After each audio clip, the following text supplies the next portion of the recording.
Por meio da ciência, especialmente da psicologia, é possível entender o comportamento violento. A partir daí, pode-se encontrar ferramentas para definir quem cometeu um crime. Como funciona o cérebro de um indivíduo violento? É possível prevenir esse tipo de conduta? Esses são os principais temas de hoje do Pensamento Jurídico, uma produção da Associação dos Magistrados Mineiros, a MAGES.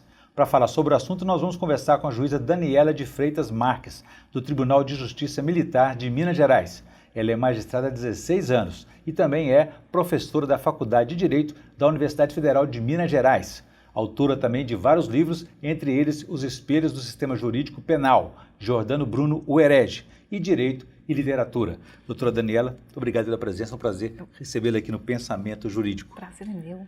Nós teremos aqui os quadros Pensamento Universitário, que estudantes da Faculdade de Direito da Escola Superior Dom Helder Câmara me ajudarão a entrevistá-la. E também o Pensamento Literário, que só fará indicações de leitura para os nossos telespectadores. Nosso tema, então, doutora Daniela, é sobre essa questão do direito penal aí. É possível definir um criminoso pela psicologia sem o risco de cometer injustiça ou não pode ser confirmado aí, poder ser confirmado pericialmente, comprovado? O risco de erro, né, do erro judiciário ou do erro investigativo, ele sempre se faz presente em toda e qualquer investigação, em toda e qualquer apuração. No entanto, a partir dos anos 70, no FBI, alguns detetives com formação em psicologia tentaram elaborar uma espécie de radiografia psíquica do criminoso. Foram eles o John Douglas, o Robert Hessler, o Roy Hazewood. E como que eles partiram? Eles partiram através de uma investigação empírica, fazendo entrevistas com 36, a ideia inicial eram 100, com 36 assassinos seriais, dentre eles o Ed Kemper, o filho de Sam, o David Berkowitz, o assassino do batom, o William Heirens. E a partir daí, eles tentaram entender qual seria o perfil, qual seria a radiografia da alma de um criminoso com fundamento na cena do crime e no estudo da vítima. O que o levaria a cometer um crime desse tipo, o que o levaria a cometer um crime. Isso ajuda na investigação depois, policial? Ajuda. Hoje se considera a questão do profiling criminal, da perfilação criminal, uma espécie de técnica ou de arte auxiliar à investigação forense. Inclusive, ela também pode ser muito útil em termos de estratégias no tribunal, estratégias de atuação, seja por parte da acusação, seja por parte da defesa. Tem como prevenir? Há estudos que mostram muitas vezes que uma criança que teve um passado abusivo, geralmente com a ausência de um dos pais, quase sempre a figura paterna ausente, e uma mãe abusiva, uma mãe com, como diria, né, um Macbeth com seios estéreis, ela poderia levar esse futuro adulto a cometer crimes. Mas não é uma regra, nem toda pessoa que teve um passado infeliz ela vai ser uma pessoa criminosa. Mas quase todos os criminosos que cometeram aí crimes terríveis, tiveram um passado infeliz. Agora, isso tem alguma relação com a genética, por exemplo, ou isso pode ser descartado? Há alguns estudos na área da neurociência que tentam mostrar aí como seria o cérebro do psicopata, do sociopata, inclusive a questão da ausência de empatia, da ausência de compaixão. Há vários estudos nesse sentido, mas não há, por assim dizer, um gene criminoso. Seria quase que um retorno, se pensar dessa forma, ao antigo positivismo criminológico da época do Lombroso, só que agora numa feição do positivismo genético.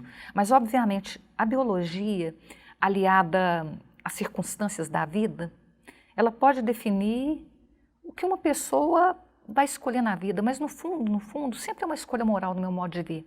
Há uma frase do Ortega y Gasset que ele fala, eu sou eu e as minhas circunstâncias. Né? Nós temos a biologia, nós temos as circunstâncias infelizes de uma vida, mas há também a escolha individual, há aquele momento em que a pessoa ela decide percorrer o caminho ou do mal, ou do crime. Ela é responsável por suas escolhas. Ela é responsável pelas suas escolhas na maioria das vezes. Até porque isso poderia contrariar, por exemplo, aquele princípio da Associação de Proteção, a PAC, né? O sistema modelo apaquiano, né? Associação de Proteção e Assistência ao Condenado, né? Assim, em que diz lá que é preciso separar o homem do ato criminoso que ele cometeu. São duas situações, quer dizer, distinguir uma coisa da outra. O grande problema, talvez, desse tipo de criminoso que a perfilação criminal trabalha, é que alguns deles eles não vão parar no caminho do crime, eles vão continuar cometendo crime. Aquele caso, ou aqueles casos mais extremos, por exemplo, o profiling criminal, ele fala de uma categoria de criminosos, que são os criminosos que se chamam assassinos por luxúria, ou assassinos por lascívia, que são divididos em criminosos organizados e desorganizados. Esse tipo de criminoso, que tem uma fantasia sexual obsessiva e que pratica crimes, geralmente de maneira intrarracial, e heterossexual, esse criminoso, ele jamais vai parar. Né? Ele só para quando ele é preso, ele só para quando ele é detido, ele só para quando ele morre. Há vários exemplos, por exemplo... Irrecuperável, então, né? Pelos estudos atuais, sim. Eles podem manipular, eles podem mentir, eles podem falar que não vão cometer mais crimes, mas eles continuam. Por exemplo, o Ted Bundy, né, é um caso, o assassino de várias mulheres, todas com o mesmo perfil, estudantes universitárias extremamente atraentes, de cabelos lisos, longos, castanhos. É o caso do Ed Kemper, que ajudou demais na perfilação criminal também. Tinha 2,6 metros de altura, um homem extremamente inteligente, matou várias moças.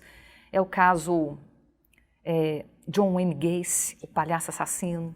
Agora, esse seria um caso de o presídio deles seria um presídio tradicional comum, ou eles vão para o manicômio, por exemplo, já que há um transtorno aí psíquico bastante difícil de ser complexo aí, né? Juridicamente, essa questão ela é muito discutida. Alguns desses criminosos seriais, eles cumpriram pena, no caso dos Estados Unidos, muitos foram condenados à morte e efetivamente houve ali a condenação com vários protestos dos direitos humanos, porque a pena de morte, no fundo, ela é uma opção política. No meu modo de ver, injustificável. Outros foram parar no manicômio judiciário, por exemplo, um dos mais famosos criminosos seriais, o Ed Gein, ele inspirou Psicose do Hitchcock, inspirou O Silêncio dos Inocentes, do Thomas Harris. O Ed Gein, ele acabou ficando internado no manicômio judiciário em razão do alto nível de terror das condutas que ele praticou. E aqui no Brasil há diferenças, às vezes prisão, às vezes hospital de custódia de tratamento psiquiátrico, o antigo manicômio. Muito bem.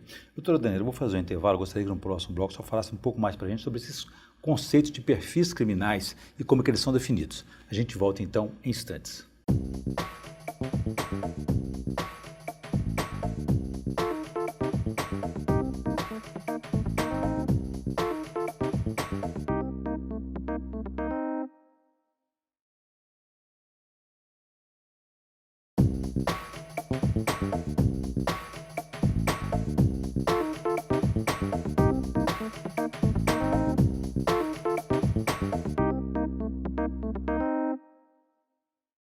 Estamos de volta com o Pensamento Jurídico, uma produção da Amages. Participe de nosso programa pelo e-mail pensamento@amages.com.br. Hoje estamos discutindo o papel da ciência na elucidação dos crimes, especialmente da psicologia. A nossa entrevistada é a juíza Daniela de Freitas Marques, do Tribunal de Justiça Militar de Minas Gerais. Doutora Daniela, deixei para a senhora uma questão no bloco anterior a respeito do conceito aí de perfis criminais. Como é que se define? O conceito de perfil criminal, ele pode ser definido como a anatomia psíquica de um criminoso. Ela não é feita, ela não é uma arte ou uma técnica de achismo, de adivinhações, como muitas vezes aparecem nas séries televisivas, como Criminal Minds, Mindhunter e outras mais. Ela é um trabalho profundo sobre a cena do crime, o que se encontra na cena do crime e sobre a vítima. É preciso não esquecer a vítima. As vítimas muitas vezes têm sido alijadas. E o entorno da vítima, a vulnerabilidade da vítima, os passos da vítima anteriores ao crime, a maior ou menor vulnerabilidade da vítima, elas podem determinar o perfil do agente, do agressor daquela pessoa, seja essa agressão letal ou não. Geralmente os perfis criminais, eles funcionam com criminosos violentos, homicídio, estupro, incêndios, mas também é possível fazer o profiling criminal em torno de criminosos do colarinho branco, ou mesmo de figuras históricas. Por exemplo, na década de 40, em plena Segunda Guerra Mundial, foi feito um estudo sobre o perfil do Adolf Hitler. Inclusive, houve ali não a predição, mas o estudo com base na psicologia de que se ele fosse acuado, ele provavelmente tentaria se matar, ele tentaria o suicídio, tamanha a sua arrogância, tamanha a sua visão centralizada num ego extremamente frágil e voltado aí para atitudes grandiosas. No caso do colarinho branco, só falou, e a metodologia tem sido delação premiada, né?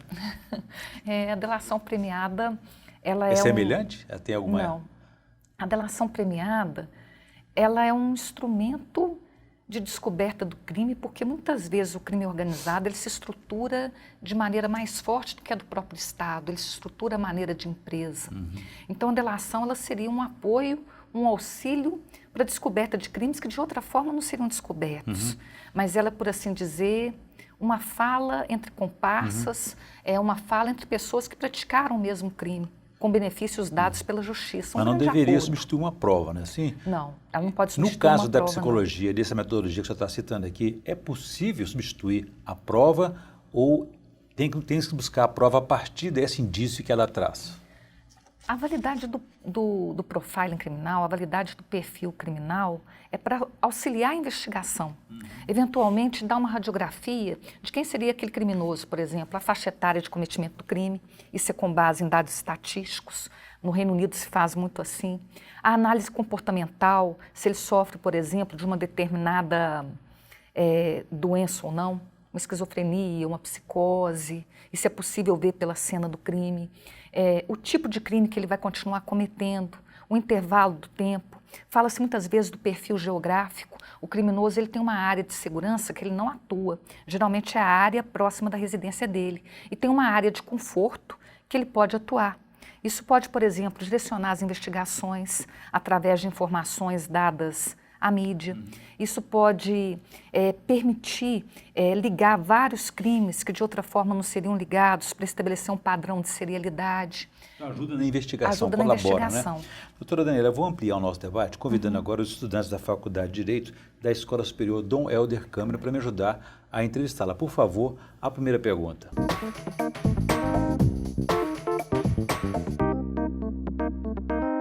O processo de criação de perfis criminais é uma tentativa de coibir futuras práticas delituosas tendo em vista os perfis analisados ou uma forma de criar novos preconceitos sociais?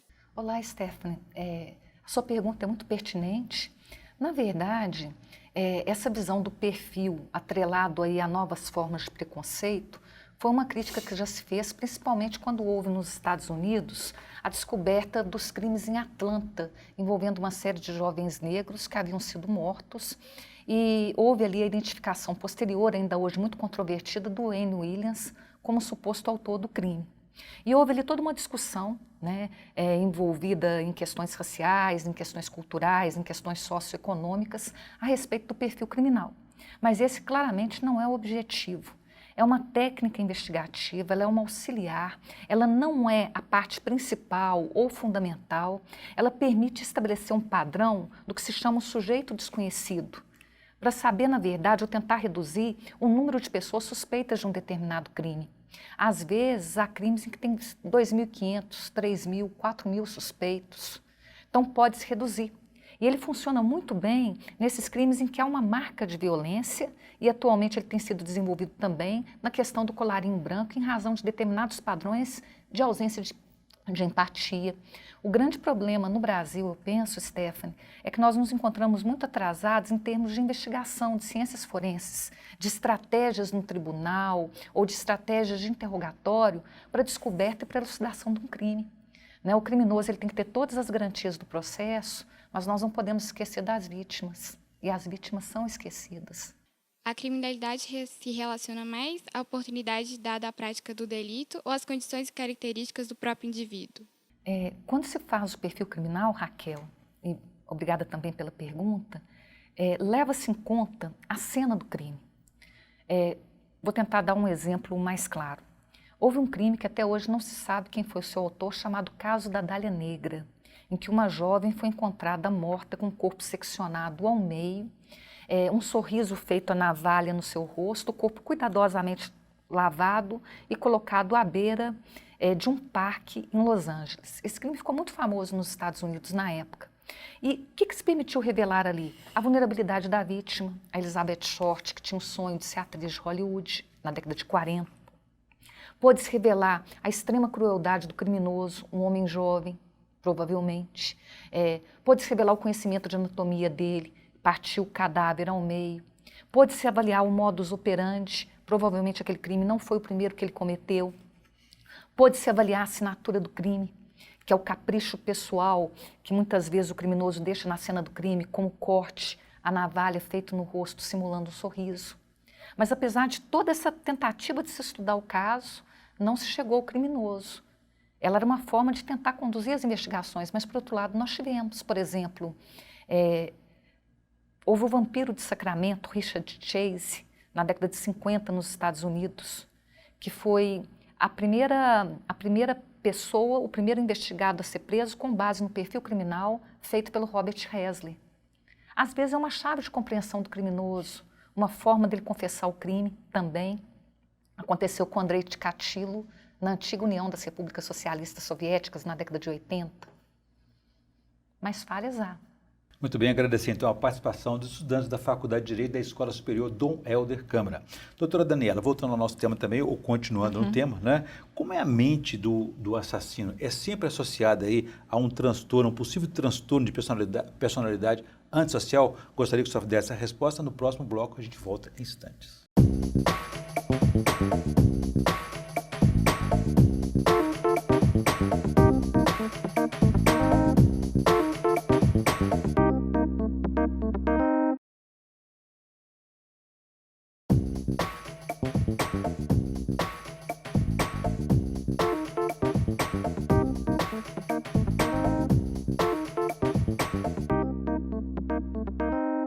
Estamos de volta com o Pensamento Jurídico, uma produção da Amages. Hoje estamos discutindo o papel da ciência na elucidação de crimes e também desvendando aí a mente dos assassinos. A nossa entrevistada é a juíza Daniela de Freitas Marques, do Tribunal de Justiça Militar de Minas Gerais. Doutora Daniela, deixei eu uma questão no bloco anterior a respeito aí, para a gente entender um pouco mais dessa mente do assassino. Está sempre associada aí a um possível transtorno de personalidade antissocial? Nem sempre. Né? Há aquele criminoso, um assassino, por assim dizer, por ocasião, aquela pessoa que por um momento de infelicidade ela pode eventualmente cometer o crime de homicídio. Há o conceito de assassino em massa, que são pessoas que cometem um crime geralmente no mesmo lugar, matando um número grande de pessoas numa única ocasião, por exemplo, aqueles homicídios que acontecem em cinema ou em escolas. Há o criminoso relâmpago, o assassino relâmpago, geralmente são 2 ou mais criminosos que eles têm um ódio dirigido a pessoas em determinados lugares, e há o criminoso serial, né, o serial killer, uma expressão cunhada pelo Robert Hesley, que são criminosos praticados em série. Crimes praticados em série, seguindo quase sempre o mesmo modus operandi, que é a maneira de cometer o crime, e tendo quase sempre uma assinatura, que é esse capricho, essa marca, esse estilo que o criminoso ele não pode de forma nenhuma deixar de fazer. Alguns desses criminosos, eles têm uma personalidade que se chama uma personalidade antissocial organizada. Eles têm um profundo desprezo pela sociedade, são criminosos que têm uma socialização fácil. Geralmente eles têm 2 faces, a face do médico e a face do monstro, a face do homem bom e a face do homem ruim. Às vezes, quando eles são presos, eles são arrogantes, eles desafiam a polícia, eles se inserem na cena do crime. Vários desses criminosos, eles foram retratados no cinema, na música, na cultura pop, né? Por exemplo, o Ed Kemper, que era um assassino de 2 metros de altura e matou vários estudantes na Universidade da Califórnia. Talvez aqui um assassino organizado seria o maníaco do parque, né? O Francisco de Assis Pereira. O criminoso asocial desorganizado é aquela pessoa quase sempre tímida, introvertida, com uma profunda aversão à sociedade, e ele comete o crime de uma maneira frenética, extremamente sangrenta, extremamente desorganizada. O cenário do crime é extremamente sujo, quase sempre ele abandona o corpo no local em que ele cometeu o crime, diferente do criminoso organizado, em que há um deslocamento do corpo e uma arrogância dirigida à polícia. Mas essa desorganização, por exemplo, quando a senhora se refere aí ao serial killer, por exemplo, ele, na mente dele ainda, ele é muito inteligente, porque o fato de cometer vários crimes, ele está driblando a segurança, driblando a investigação, conseguindo escapar dessa possível investigação. Às vezes há um mito de que o criminoso serial, ele é extremamente inteligente. Existem alguns que têm uma mente brilhante. O Ted Bundy, por exemplo, ele era um homem, de certa forma, diferenciado, com charme fácil. extremamente bonito, extremamente atraente. A imprensa quase sempre, quando vincula a bondade, a beleza ao crime, acha estranho. É o caso, por exemplo, o Jeffrey Dahmer, que era um homem bonito, mas cometeu crimes terríveis, né, o canibal de Milwaukee. É o caso do assassino da motocicleta em Goiás, o Thiago, esqueci o sobrenome dele agora, que também tinha uma boa aparência. Um branco bonito, mas é criminoso. Não vai ser o criminoso. Então, quase sempre acontece que há uma não ligação dos crimes investigados, há não é propriamente um erro, uma subestimação da capacidade da pessoa de cometer o crime. Por exemplo, o Andrei Chikatilo, na União Soviética, ele cometeu crimes em Rostov, onde o Brasil jogou aí a última Copa do Mundo, e ele matou mais de 50 pessoas, usando a linha ferroviária de Rostov. Mas ninguém acreditava que haveria um criminoso serial na Rússia comunista, porque isso era símbolo da decadência do Ocidente. E como ele pertencia ao Partido Comunista, ele foi detido várias vezes, mas a investigação ela não foi para frente. Não avançava, né? Ela não avançava. Avançou graças a um psiquiatra, Dr. Alexander Bukhanovsky, e a um grande policial chamado Viktor Bukharov. Muito bem. Eu vou interromper rapidamente a nossa conversa para a senhora fazer indicação de leitura no quadro Pensamento Literário. Por favor, o que a senhora trouxe para nós?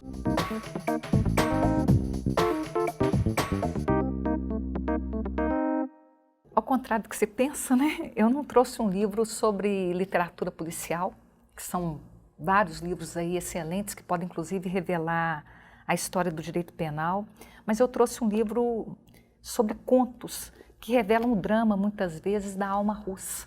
Existem grandes escritores, né, aqui elencados nesse livro, clássicos do conto russo, dentre eles Dostoiévski, Tchekov, Gogol, o Gorgi. É um livro que vale a pena ler porque, no fundo, conhecer o comportamento criminoso é mergulhar no abismo da alma de uma pessoa. As pessoas elas podem seguir padrões, mas esses padrões, às vezes, eles podem falhar. Ninguém sabe, né, o mistério que há na alma humana. E talvez a literatura seja a forma de desvendá-lo. Boa indicação.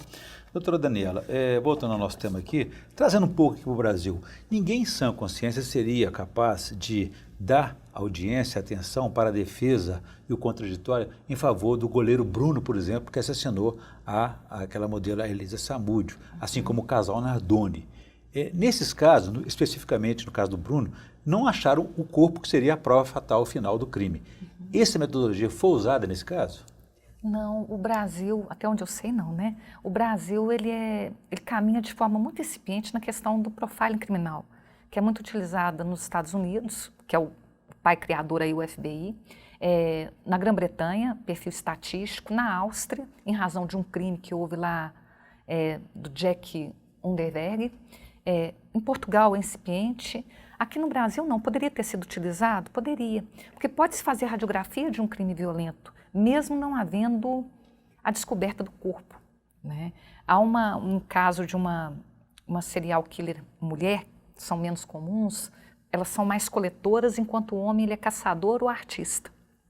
O homem, que é um criminoso serial, ele se vê como um predador numa selva onde as pessoas são as presas, ou como um artista que faz um quadro macabro de um determinado crime. As mulheres são coletoras, o crime vem até elas. Houve uma italiana chamada a saponificadora de Correggio, que ela destruiu corpos de mulheres de meia idade fazendo sabão deles. Foi internada no manicômio, ficou toda a vida no manicômio e não cumpriu a pena que ela foi condenada. No caso do desaparecimento do corpo, é lógico que a materialidade do crime ela fica prejudicada, mas é possível fazer uma radiografia. É possível ter estratégias de acusação e de defesa. E é possível, às vezes, com perfil criminal, levar uma pessoa a confessar. Porque muitas vezes nós não temos técnicas de interrogatório. Tudo é feito meio de ouvido, meio na experiência. E não com base num estudo sério, como é o caso da perfilação criminal. Muito bem, eu conversei aqui com a juíza Daniela de Freitas Marques do Tribunal de Justiça Militar de Minas Gerais e discutimos aí sobre o papel da ciência, especialmente da psicologia, para elucidar crimes e conhecer um pouco mais da mente dos criminosos. Doutora Daniela, obrigado pela entrevista, foi um prazer recebê-la aqui no Pensamento Jurídico. Obrigada. Bom, nós agradecemos, ficamos por aqui. Se você quiser participar, escreva para pensamento@amages.com.br. Obrigado e até a próxima.